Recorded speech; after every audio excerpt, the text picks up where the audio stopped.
chat. Oh, it's a big one. It is 14 pounds. That fish right there. Woo, that sucker was fighting hard, man. Hey folks, Mike from LI Flies Mike here, and today we're going to be tying a Bob's Bainer. As always, the full list of materials will be down in the description below. We tied this fly about 6 years ago, so I figured it's probably time to update the video on the channel here. We're going to get started by taking our cylinder popper heads. These are Rainey's 5/8 of an inch diameter foam popper heads. I like to cut these down because you really don't need the full thing, and we need to make sure we leave a gap by the hook point. So an important thing about the placement, I've found that if you put the popper head slightly lower than directly through the middle, it seems like we get a little bit of a better chug or a larger popping action. I like to put the center axis of where the popper head is slightly lower than directly in the middle.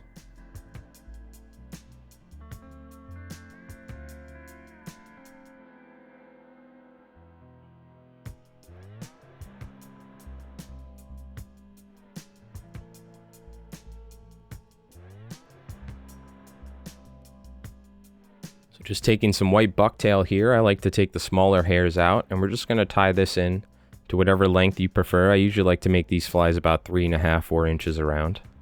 And I want to make sure I have enough bucktail to where this is going to be kicking out the back and throwing some action, because again, this is a fly that's going to make a lot of noise and try and get attention.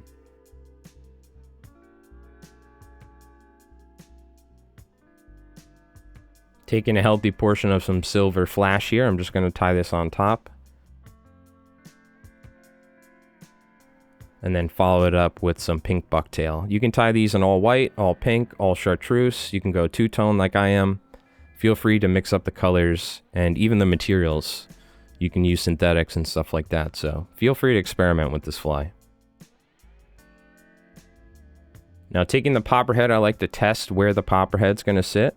And then what we do is we take our Grande Krystal Estaz here, and we're going to tie this in and wrap it forward. But first, before we do that, it's always a good idea to put some super glue down, not too much because it will soak into the Estaz, but enough to where it'll make it durable, because bluefish are known for destroying flies. The Estaz can wrap on top of itself and kind of get bunched up, so it's a good idea to guide it as you wrap forward.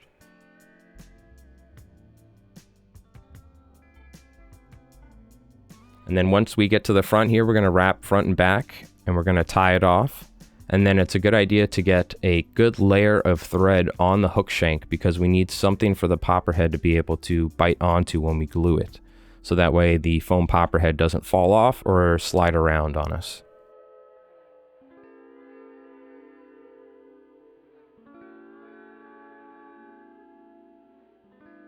I will say Bob Popovics used to use some rod building thread. I don't have any at the moment, but if you have a thick rod building thread, you can go ahead and cover the shank with that for the popper head.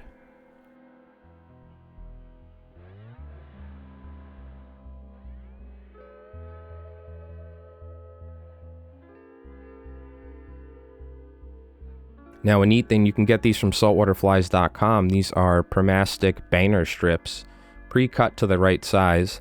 And the nice thing is you can actually take them, fold them in half, and get 2 popper heads out of it.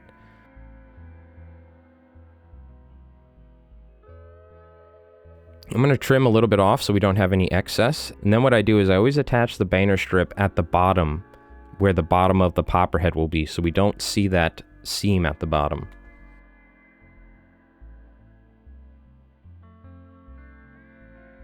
And you want to line it up with the neat edge of the popper head, not the one that you cut, so that way we have a nice clean front face of the popper head.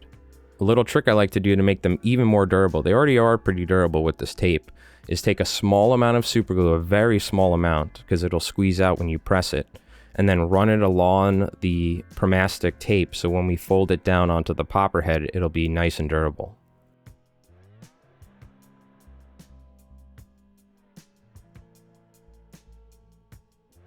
And then when you get to the end, I like to apply a little bit more. And again, just be very careful because it will squeeze out and then get all over your hands. So you could see me trying to be careful here.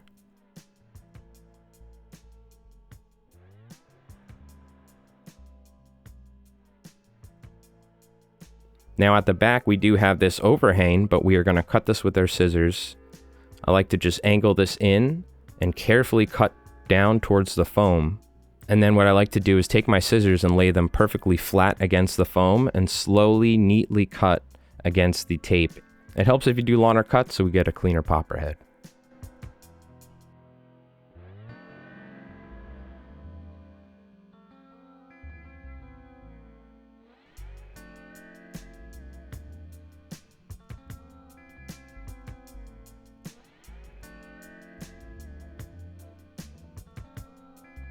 So now this is an important step. We have that thread base. We're going to cover this in a very healthy portion of super glue, top and bottom. And then taking the rough edge of our popper head, we're going to take this and slowly spin it all the way around. Now you want to make sure it doesn't dry on you. So keep spinning it. And that way the entire inside of the thread and the foam popper body will be nice and secure with that super glue.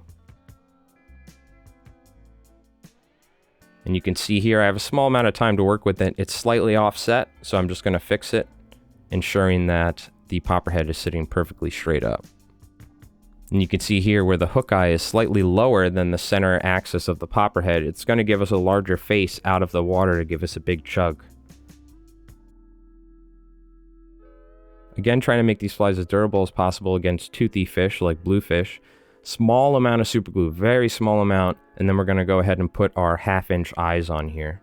And it helps using quality stick-on eyes. I've used some lesser quality eyes and they are prone to kind of peel off the popper after a while. These stick-on eyes I get from saltwaterflies.com, they're adhesive eyes, work very well. You don't even need to use the super glue, but I try to do whatever I can to get the most use out of my flies.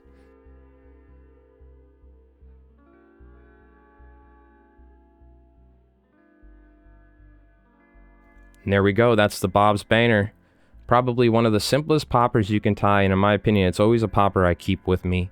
During May, when the giant bluefish show up and they're tailing all over the surface in the bays, this fly is probably the only thing we really ever use. And recently, we started tying this fly in essentially like a tube fly version with a circle hook. So the popper head sits on the front, slides up the leader, and the rear section is tied on a circle hook. And it's really seemed to help a lot with our catch and release ratios.